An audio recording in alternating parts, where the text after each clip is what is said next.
Shalom and welcome to this week's edition of the Rabbi's Ramblings. I hope you've had a happy and a healthy summer.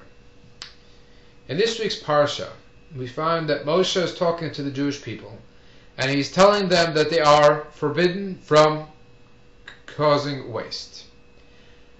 This was said and referred to in regard to that if the Jewish people ever go to lay siege to a land or a city, whatever it may be, and in order for them to lay siege to this place, they have to build a tower. So they're going to, out of necessity, cut down some trees to be able to make logs and therefore build a tower to lay siege to the city.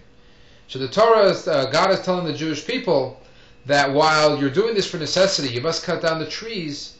Make certain to cut down the trees that do not bear any fruit, because it would be wasteful to cut down a fruit-bearing tree just to build a tower.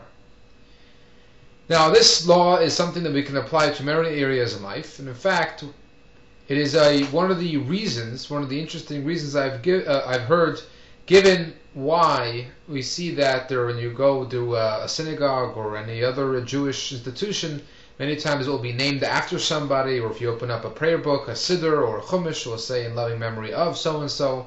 What is this whole deal of dedicating a siddur or a building or a Aron Kodesh or an ark after somebody after they've passed on?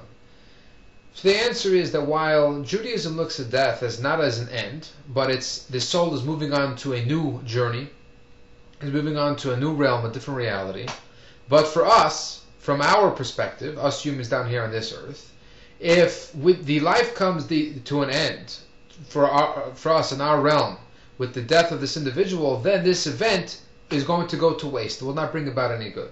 So in order to make certain that there is no event within our lives, even the passing of someone, that should not be in vain, there should be no good that comes from it. Therefore, we make certain to dedicate something to the memory, that whenever we use that institution, or we use that chumash, or we use that siddur, then we are making certain that that event, that occurred with the passing of that individual, was not something in vain, is being used up for the positive.